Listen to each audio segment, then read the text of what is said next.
உயிரோடு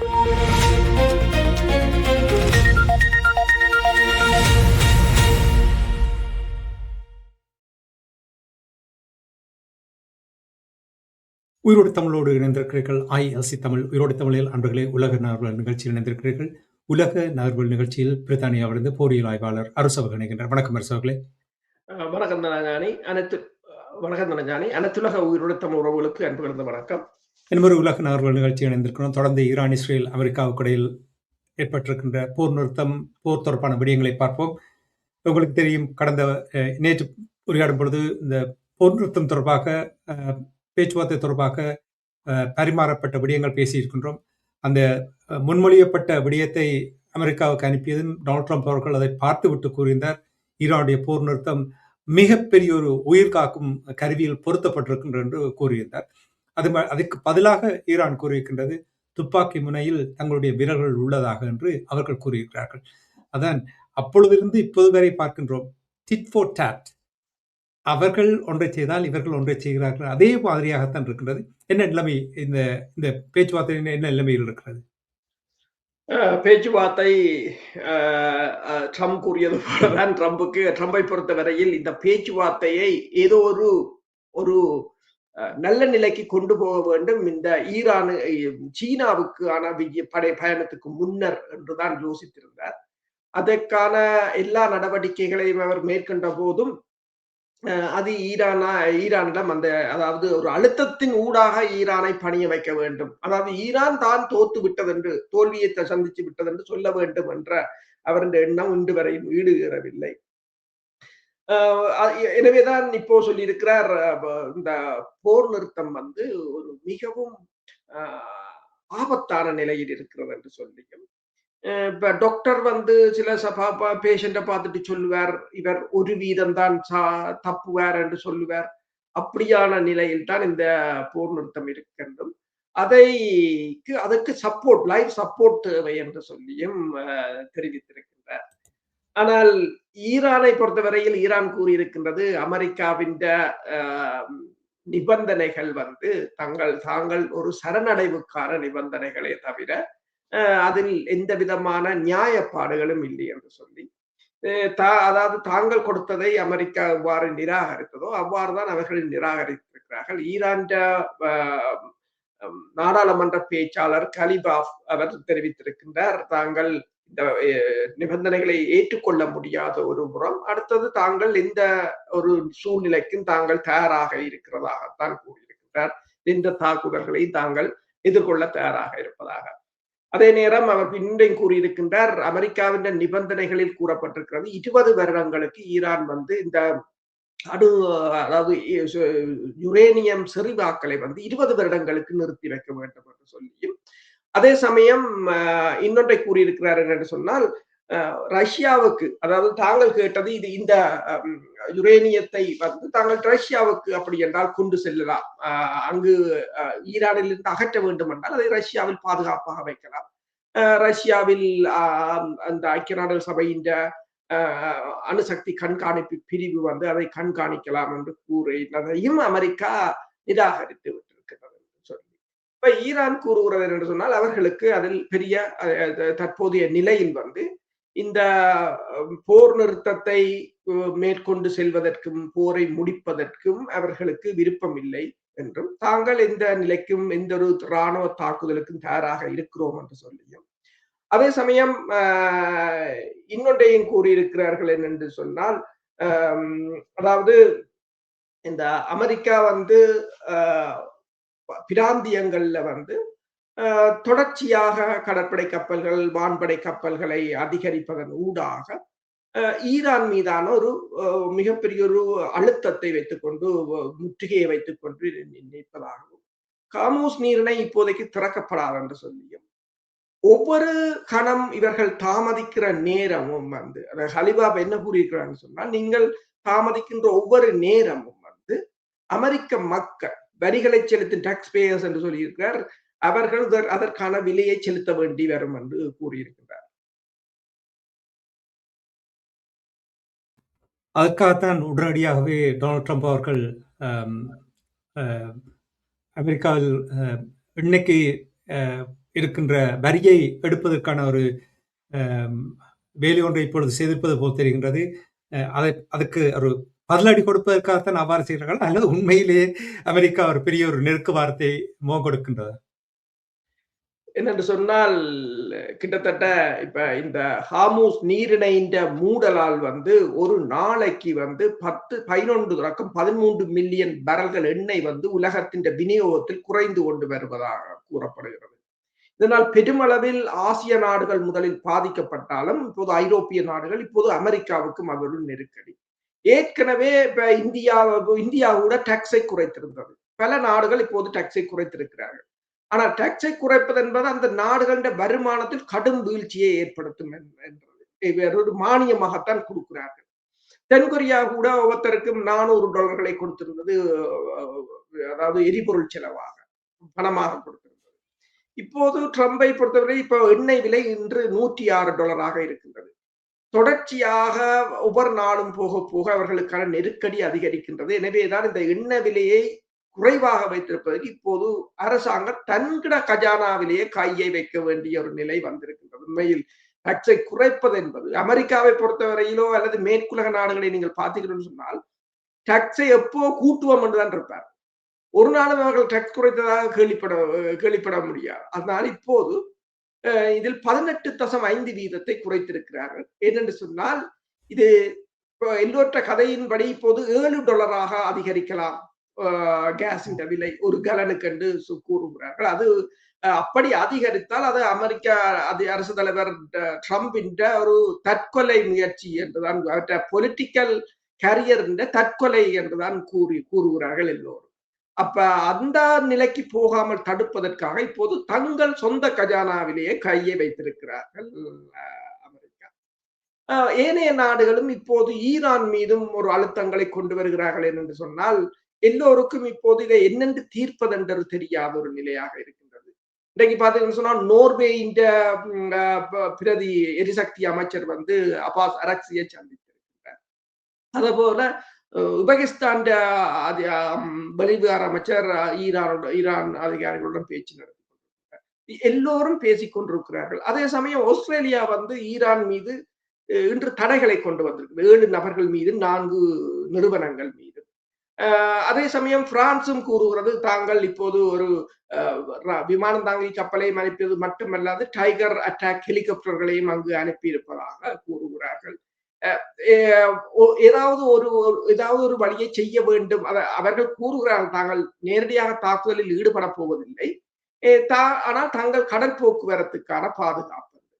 என்னென்று சொன்னால் இப்ப சோமாலியாவில கூட இப்ப 4 கப்பல்கள் தாக்கப்பட்டிருக்கின்றன.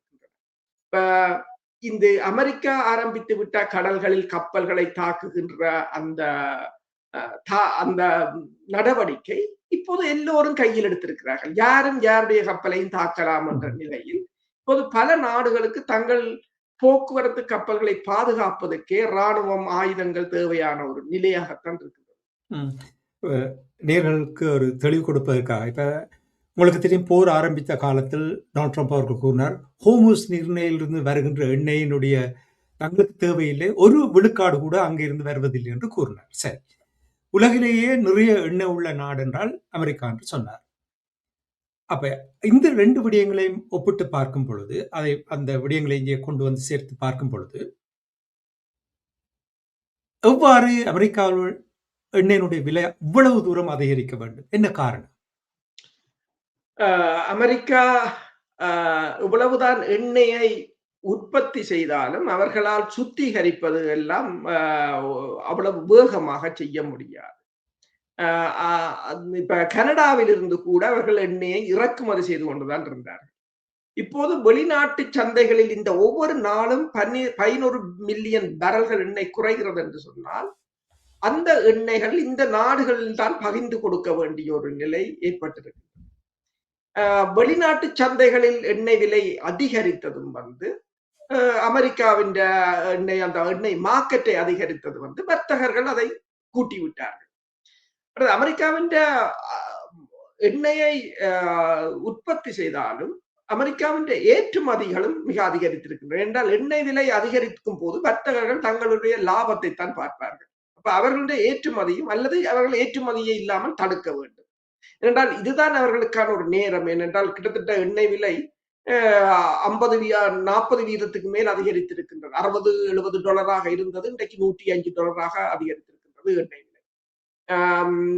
அடுத்தது நீங்க வெனிசுலாவை கூட அவர்கள் கைப்பற்றினாலும் உடனடியாக அந்த அங்கிருந்து வருகின்ற எண்ணெய்கள் வந்து தற்போதைய சந்தையின் நிலைக்கு வராது என்று சொன்னால் அங்கு ஏற்கனவே எல்லாம் தகர்ந்து போன நிலை. அது மீண்டும் கட்டி எழுப்பப்பட வேண்டும், இன்வெஸ்ட்மெண்ட் செய்ய வேண்டும், மீண்டும் எரிபொருள் சுத்திகரிப்பு நிலையங்கள் கட்டப்பட வேண்டும் என்று சொல்லி பல ஆண்டுகள் செல்லும் அது ஒரு வளமையான நிலைக்கு திரும்புவதற்கு.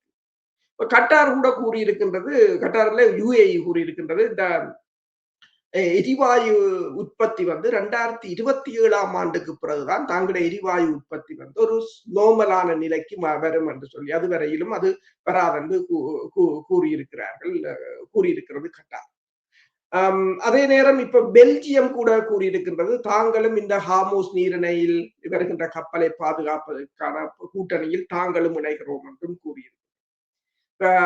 ட்ரம்பை பொறுத்தவரையில் ஹார்மூஸ் நீரிணையில் இருந்து வருகின்ற ஒரு துளி எண்ணெயும் தங்களுக்கு பயனில்லை என்று கூறினாலும் அவர்களும் ஏற்கனவே கனடாவிலிருந்து பல இடங்களிலிருந்து எண்ணெய்களை இறக்குமதி செய்ய வெவ்வேறு வெரைட்டியான வெவ்வேறு தரமான எண்ணெய்கள் வெவ்வேறு இடங்கள் தான் சுத்திகரிக்கப்படுது.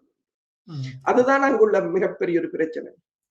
ஒரு உதாரணத்துக்கு நீங்க பாத்தீங்கன்னா பிரிட்டிஷ் பெட்ரோலியம் BP இருக்கிறது 3.2 பில்லியன் இந்த ஃபர்ஸ்ட் குவார்ட்டர், அதாவது முதல் 3 மாதத்துக்குள் இந்த ஆண்டு அவர்களுடைய வருமானம் வழமையாக அந்த ஒரு குவார்ட்டரில் 1.38 பில்லியன்.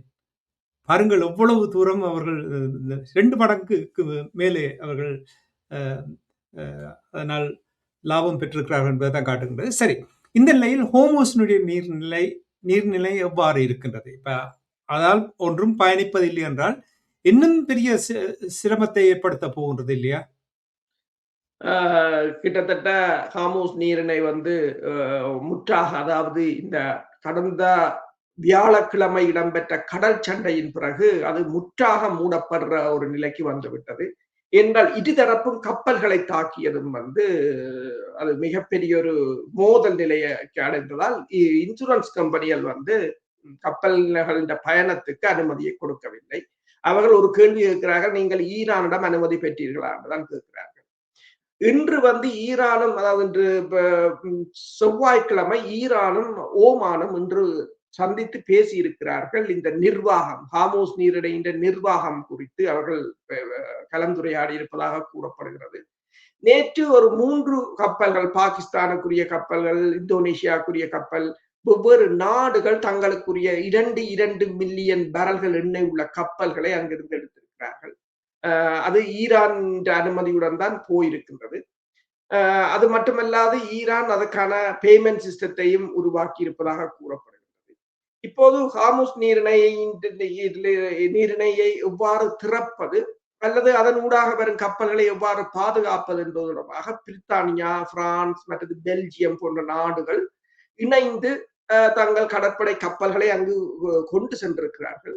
ஆனால் தாங்கள் போரில் ஈடுபட போவதில்லை, தாங்கள் பாதுகாப்பு வழங்க என்றுதான் அவர்கள் கூறிக்கொண்டிருக்கிறார்கள். ஜெர்மனியும் தனது மைன்ஸ் வெப்பர் என்று சொல்கின்ற கன்னி வெடிகளை அகற்றின் கப்பலையும் அந்த பிராந்தியத்துக்கு அனுப்பியிருக்கின்றது. ஆனால் யார் அதில் உள்ளுக்கு போவதென்று யாரும் போக முடியாத ஒரு நிலையாகத்தான் இருக்கின்றது. அமெரிக்காவை பொறுத்தவரையில் இப்ப அக்சியஸ் என்ற ஊடகம் ஒன்றை தெரிவித்திருக்கின்றது என்னென்று சொன்னால், ட்ரம்புக்கு இப்பவும் ஒரு படை நடவடிக்கை எடுப்பதற்கான திட்டம் அவர்களிடம் இருப்பதாகவும், ஆனால் இந்த சீனாவின் பயணத்துக்கு முன்னர் அது நடைபெறாது என்று சொல்லியும், சீனாவின் பயணம் முடிந்த பிற்பாடு அவ்வாறான ஒரு நடவடிக்கையை எடுப்பதற்கான இன்னும் அவர்களிடம் அதற்கான திட்டங்கள் இருப்பதாகவும் இந்த அக்சியோஸ் என்ற ஊடகம் தெரிவித்திருக்கின்றது. அதற்கு ஆதாரமாக பேங்கோ கொரியர் ஏர்போர்ட்ல வந்து பெருமளவான KC-135 டேங்கர்கள் நிறுத்தப்பட்டிருப்பதாகவும், ஓகியோ வகை நீர்மூழ்கி கப்பல் ஒன்று இரகசியமாக மத்திய தரை கடலுக்கு அனுப்பப்பட்டிருப்பதாகவும் கூறப்படுகிறது. இந்த கப்பலின் டீட்டெயிலை அவர்கள் மறைத்து வைத்திருந்ததாகவும், இருந்தாலும் அது அந்த ஜோர்ஜியா என்ற பெயரை கொண்ட SSGN 729 என்ற அந்த கப்பல் தான் வந்திருப்பதாகவும் கூறுகிறார்கள். அணுசக்தியில் இயங்குகின்ற அந்த கப்பல் வந்து மிகவும் ஒரு வலிமை மிக்க கப்பல் என்று கூறுகிறார்கள். ஆனால் என்னென்றால் அவர்களிடம் தாக்குதல் திட்டங்களும் இருந்தாலும் இந்த ஈரான் ராணுவ பலம் வந்து முற்றுமுழுதாக முறியடிக்கப்படவில்லை என்பதை இப்போது அவர்களே ஒத்துக்கொள்கிறார்கள். ஈரானிடம் கணிசமான ஏவுகணைகள் இருப்பது என்பதையும் ஒத்துக்கொள்கிறார்கள். ஆளில்லாத தாக்குதல் விமானங்களையும் எதிர்கொள்ள முடியாது என்ற ஒரு நிலையும் இருக்கின்றது. இப்ப ஈரான் செகில் ரக ஏவுகணைகளை பொறுத்தவரையில் கிட்டத்தட்ட 4 குண்டுகளை சுமந்து செல்லக்கூடிய ஏவுகணை வந்து ஹைப்போசோனிக் ஏவுகணை என்று கூறுகிறார்கள். அதை இப்ப கிட்டத்தட்ட 15 ஒலியை விட 15 மடங்கு வேகத்தில் பறக்கக்கூடியது என்பதால் அதை தடுக்க முடியாது. ஈரான் கூறியிருக்கின்றது பல ஏவுகணைகளை தாங்கள் இன்னும் பயன்படுத்தவில்லை என்று கூறியிருக்கின்றது. அது ஏனையவர்களும் ஒத்துக்கொள்கிறார்கள். என்னென்றால் அவர்கள் தாக்குதல் நடத்திய ஏவுகணைகளை பொறுத்தவரையில் பெருமளவான ஏவுகணைகள் பழைய ஸ்டோக்குகளைத்தான் பயன்படுத்தி இருக்கிறார்கள் என்று கூறப்படுகிறது. அமெரிக்காவுடன் இன்டர்செப்டர்ஸும் அதாவது இடைமறிப்பு ஏவுகணைகள், நீண்ட தூர ஏவுகணைகளும் குறைவாக இருப்பதால் இந்த திட்டம் ஒரு ஈரான் மீதான தாக்குதல் திட்டத்தை ஒரு அச்சுறுத்தலுக்காக பயன்படுத்துகிறார்களா அல்லது உண்மையில் அந்த திட்டம் இருக்கிறதா எல்லோருக்கும் ஒரு சந்தேகம் தான். இப்ப உங்களுக்கு தெரியும், அந்த ஹோர்முஸ் நீரிணையினூடாக ஈரானுடைய துறைமுகத்துக்கு கப்பல்கள் செல்ல முடியாது என்று டொனால்ட் ட்ரம்ப் அவர்கள் தடை விதித்திருந்தார். அதற்கு என்ன அதாவது சமாதான திட்டத்தை நீங்கள் ஏற்றுக்கொள்ளவில்லை என்று சொன்னால் தோல்வியை ஒப்புக்கொள்ளுங்கள் என்று ஈரானுடைய சபாநாயகர் கூறியிருக்கிறார். இப்ப இந்த நிலையில் அந்த துறைமுகங்களுக்கு என்ன நடக்கின்றது? துறைமுகங்கள் என்னென்று சொன்னால், அமெரிக்கா ஈரான் கப்பல் 2 கைப்பற்றினார்கள். ஈரானும் பதிலுக்கு 2 கப்பல்களை கைப்பற்றியது. அமெரிக்கா ஈரானின் 2 கப்பல்களை தாக்கினார்கள். பதிலுக்கு ஈரானும் 3 கப்பல்களை தாக்கியது. பிறகு ஈரானின் 4 கப்பல்களை தாக்கினார்கள். பதிலுக்கு ஈரான் ஒரு எண்ணெய் தாங்கி கப்பலை கைப்பற்றி கொண்டு சென்றது, 3 கப்பல்களை தாக்கியது. அப்ப மீண்டும் மீண்டும் அவர்கள் தாக்குவதால் வந்து இப்ப வளைகுடா நாடுகளுக்கு இது ஒரு மிகப்பெரிய ஒரு சிக்கலாக மாறி இருக்கின்றது. அது மட்டுமல்லாது ஆசிய நாடுகள், ஐரோப்பா நாடுகளுக்கு இது ஒரு மிகப்பெரிய ஒரு சிக்கலாக இருக்கிறது. அதாவது அமெரிக்காவுக்கு உலகம் எங்கும் எதிர்ப்புகள் கிளம்பி இருக்கின்றன, அழுத்தங்களும் கூடியிருக்கின்றன. எனவேதான் தாக்குவதும் விடுவதுமாக நிற்கிறார்கள். இப்ப மிதக்கும் எண்ணெய் டேங்குகள் என்று சொல்லி கிட்டத்தட்ட 165 மில்லியன் பேரல்கள் எண்ணெய் வந்து ஈரான் எண்ணெய் இப்பவும் கடல் வழியில் விற்பதாகவும், அதில் கிட்டத்தட்ட 100 மில்லியன் பேரல்களை அவர்கள் விற்று விட்டதாகவும், ஏரியவற்றை விற்பனை செய்ய உள்ளதாகவும் கூறப்படுகிறது. அண்மையில் சீனா கூட தனது கப்பலை நேரடியாகவே ஹார்முஸுக்கு அனுப்பி எண்ணெயை பெற்றிருந்தது. ஹாங்காங் கூறுகிறது கிட்டத்தட்ட 100 கப்பல்கள் தங்களோட கப்பல்கள் அந்த பகுதியில் சிக்கி இருப்பதாகவும், அதில் கிட்டத்தட்ட 2000க்கு மேற்பட்ட கப்பல் பணியாளர்கள் கிட்டத்தட்ட 70 நாட்களாக அந்த கப்பலுக்குள்ளேயே இருப்பதாகவும் அதை மீட்க வேண்டும் என்று கூறியிருக்கிறார்கள். ஐக்கிய நாடுகள் சபையாலும் எதுவும் செய்ய முடியாத ஒரு நிலையாக இருக்கின்றது. என்று சொன்னால் ஐக்கிய நாடுகள் சபை இதுல நடவடிக்கை எடுக்க வேண்டும் என்று சொன்னால் ஐக்கிய நாடுகள் சபை முதலில் ஈரான் மீது அமெரிக்கா இஸ்ரேல் நடத்திய போருக்கான ஒரு தீர்வை அவர்கள் அதுக்கான நியாயப்பாட்டை வழங்க வேண்டும் என்ற ஒரு நிலை.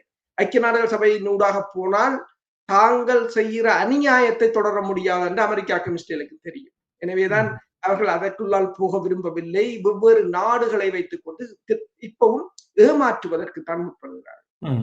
நீங்கள் கூறினீர்கள் அமெரிக்கா ஒரு போருக்கும் தயாராகி கொண்டிருக்கின்றது, ஒரு பேக்கப்பாக வைத்திருக்கிறார்கள் என்று கூறும்பொழுது, ஈரானிடம் 1000 அணு ஆயுதங்களை அணுகுண்டை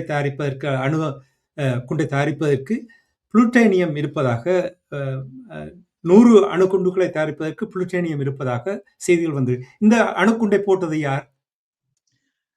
இதுவரை காலமும் நாங்கள் யோசித்தது என்று சொன்னால், ஈரானிடம் இருக்கின்ற யுரேனியம் தொடர்பாகத்தான் பேசப்பட்டது. யுரேனியம் வந்து கிட்டத்தட்ட 430 கிலோ யுரேனியம் இருப்பதாகவும், அது கிட்டத்தட்ட 20-30 அணுகுண்டுகள் செய்ய காணும் என்றும் கூறியிருந்தார்கள்.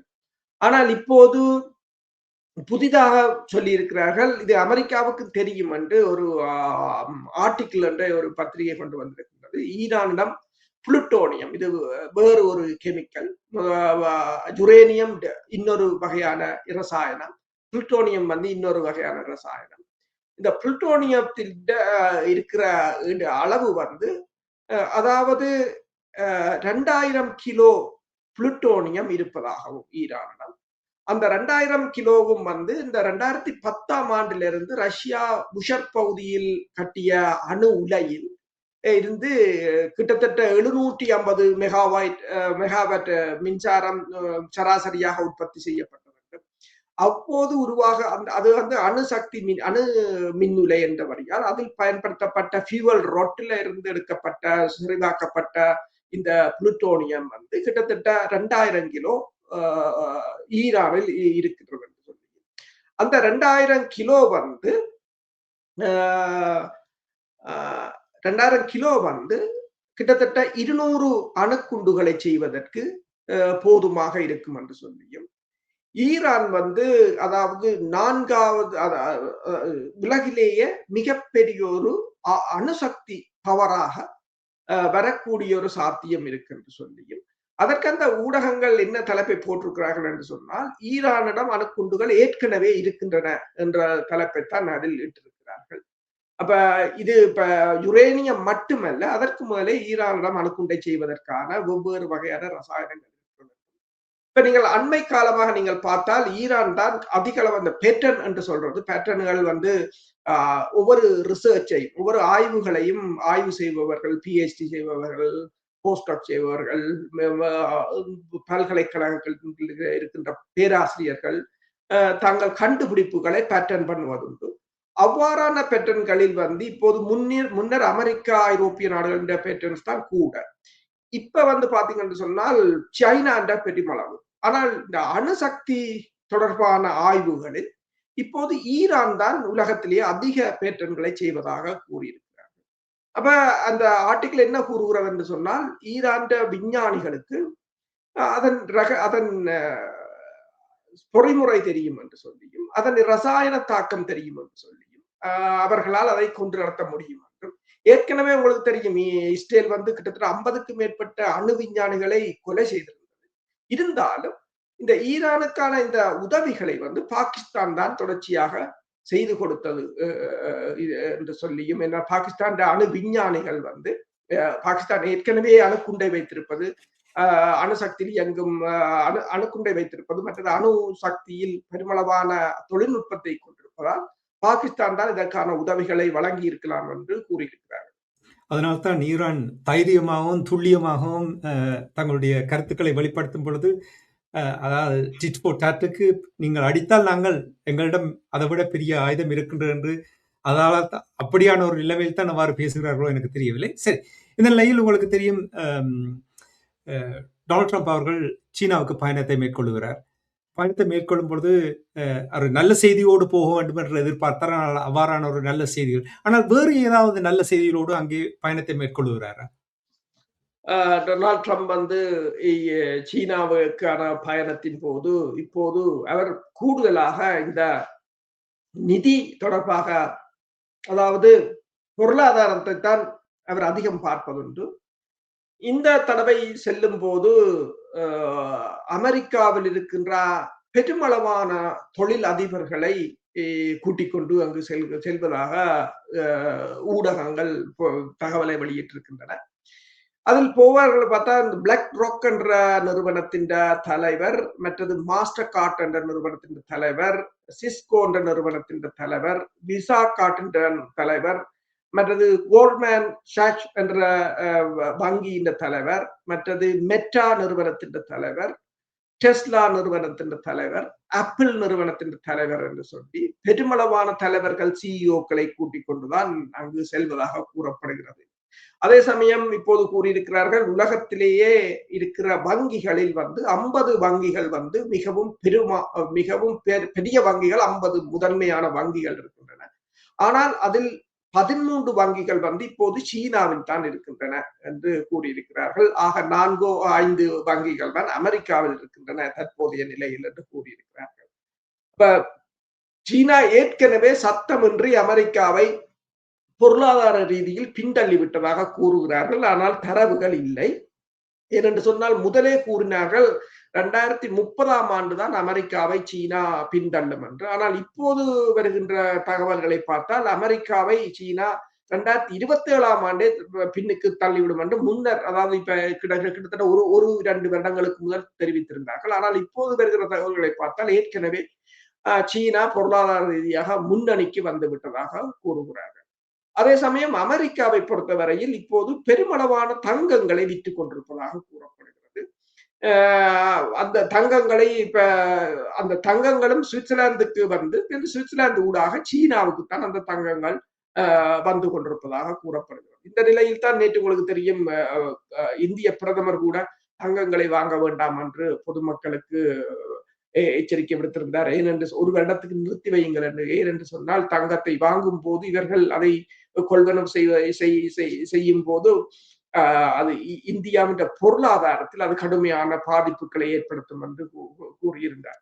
இப்ப அமெரிக்கா என்ற பொருளாதார நிலைமை வந்து மிக மோசமாக இருக்கின்ற நிலையில் வந்து இப்போது சீனாவுடனான ஒரு வர்த்தக உறவுகளை மேம்படுத்துவதற்காக இந்த சீனாவின் பயணத்துக்கு முதல் தான் ஏப்ரல் மாதம் அந்த பயணம் இருந்தது. அதற்கு முதல் தான் இந்த ஈரான் மீதான தாக்குதலை நடத்தினார் என்றால் ஈரானின் வெற்றி செய்தியுடன் போகத்தான் அவர் விரும்பி இருந்தார். அது தலைகளாக மாறிவிட்டது. ஆனால் இனியும் ஒத்தி வைக்க முடியாது என்ற ஒரு சூழ்நிலையில் இப்போது தனது வர்த்தக குழாமை கூட்டிக் கொண்டு அங்கு செல்கிறார். பார்ப்போம் என்ன பேச போகிறார் என்று. அதாவது பொருளாதாரத்தை உயிர்காக்கும் தொழில் அதிபர்களை அழைத்து சென்றிருக்கின்றார் போல் தெரிகின்றது. ஏதோ ஒரு விதத்தில் ஒன்றிலிருந்து 2ஆவதுக்கு தள்ளப்பட போகின்றார்கள் அல்லது தள்ளப்பட்டு விட்டார்கள். அதிலிருந்து மீளுவதற்கான ஒரு முயற்சியாக பார்க்கப்படுகின்ற என்று கூறுகிறார்கள். இனி உங்களுக்கு தெரியும், டொனால்ட் ட்ரம்ப் அவர்கள் பதவி எடுத்தவுடன் கூறியது என்ன? கிரீன்லாந்து வேணும். இனி கனடா வந்து அமெரிக்காவுடைய 51வது மாநிலமாக நாங்கள் கொண்டு வருவோம் என்றார்.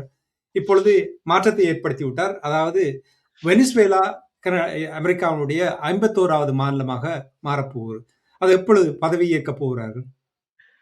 வெனிசுலாவை இப்போது ட்ரம்ப் தனக்கு நெருக்கமானவர்களிடம் கூறியிருக்கிறதாகவும் வெனிசுலாவை தான் 51வது மாநிலமாக அறிவிக்க போவதாகவும் அங்கு இருக்கின்ற எரிபொருட்கள், இப்ப அமெரிக்காவின் பிரச்சனை என்னவென்று சொன்னால் டாலர் எரிபொருட்கள் இப்ப இனி வரும் காலங்களில் ரஷ்யா டாலரில் விற்பனை செய்யாது, ஈரான் டாலரில் விற்பனை செய்யாது, அரபு நாடுகள் கூட, சவுதி அரேபியா கூட பெட்ரோல் டாலர் ஒப்பந்தத்தை புறந்தள்ளிவிட்டது. காமோஸ் நீர்ணை இனி முன்னே போல இருக்காது. அப்ப பொருளாதார டாலர் விழும் என்று சொன்னால் அமெரிக்காண்ட பொருளாதாரம் வீழ்ச்சி அடைந்ததுக்கு சமன். எனவேதான் இப்போது டாலரை தக்க வைப்பதற்கு உலகில் இருக்கின்ற அத்தனை எண்ணெய் வளத்தையும் தாங்கள் கைப்பற்ற வேண்டும் என்ற ஒரு நிலை. கனடாவில் இருக்கின்ற அல்பர்டா என்ற பகுதி வந்து எண்ணெயில் அதிக எண்ணெய் வளம் கொண்டது கனடாவிலேயே அதுதான். இப்போது அங்கு கூட ஒரு தனிநாடு கோரப்படலாம் அல்லது தனியாக பிரிந்து செல்லலாம் என்ற ஒரு கருத்துக்கள் எழுந்திருக்கின்றன. அதுக்கு பின்னணியில் CIA இருப்பதாகவும் கூறுகிறார்கள். அப்ப இந்த நிலையில் தான் இப்போது வெனிசுலாவை தான் என்று சொன்னால் அமெரிக்கா தன் வசம் எடுத்து விட்டால் அது அமெரிக்காவின் சொத்தாக வந்துவிடும். வெனிசுலாண்ட எண்ணெய் வளம் வந்து மிக மிக அதிகம் என்று தெரியும். அப்ப அதை கையகப்படுத்துவதற்கான முயற்சியை அமெரிக்கா மேற்கொண்டிருக்கின்றது.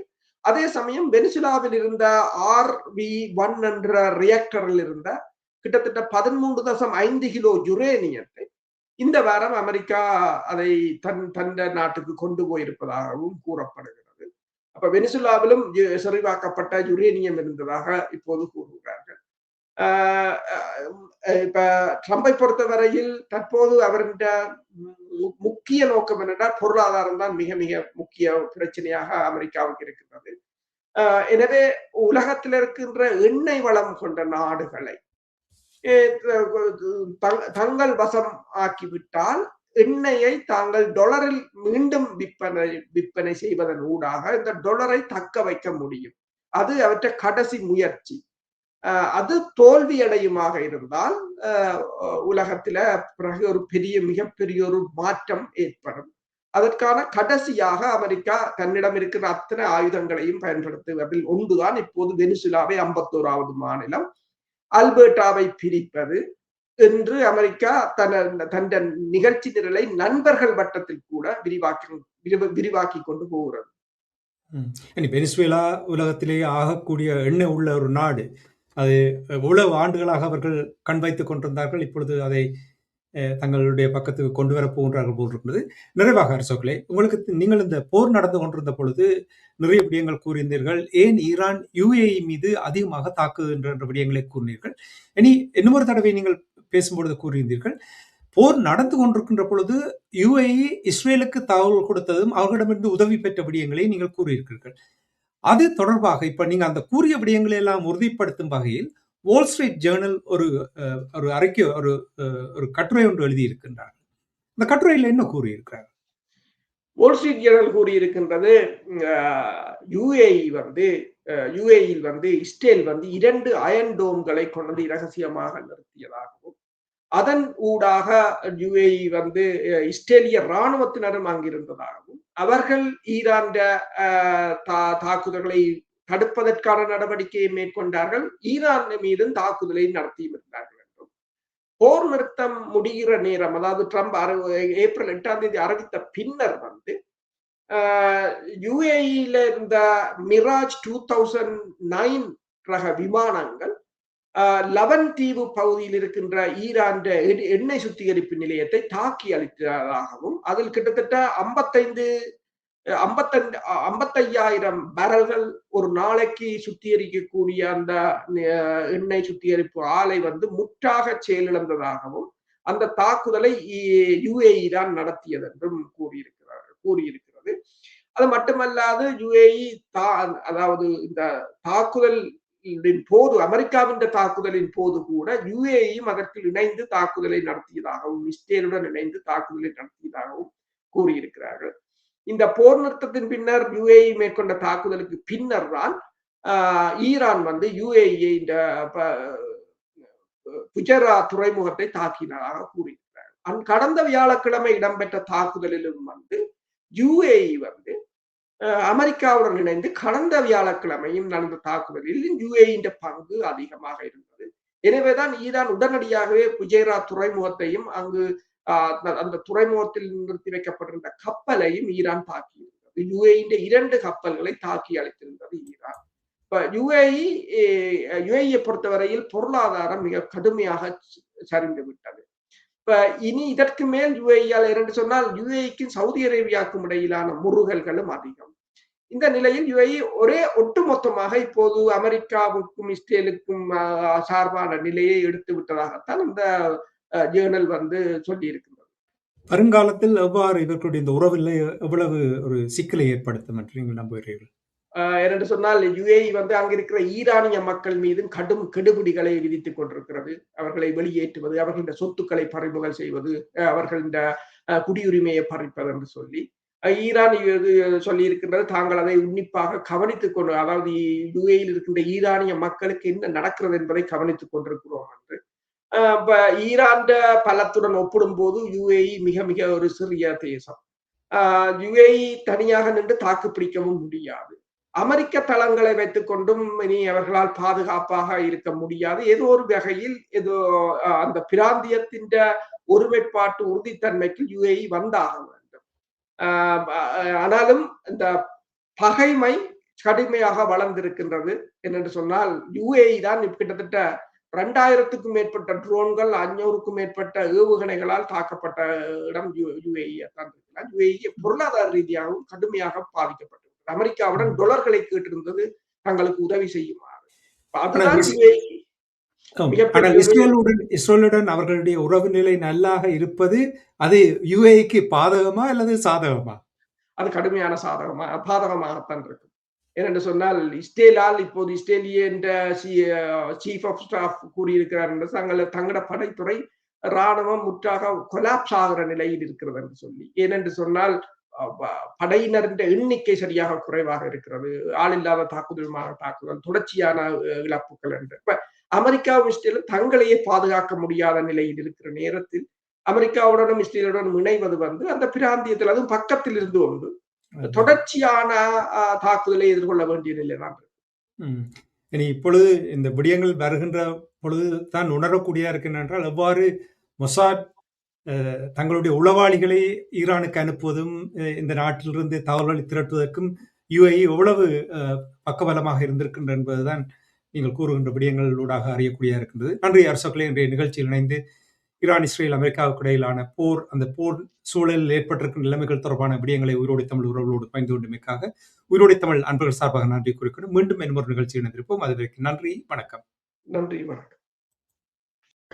எமது பார்வையாளர்களுக்கு வணக்கம். மக்கள்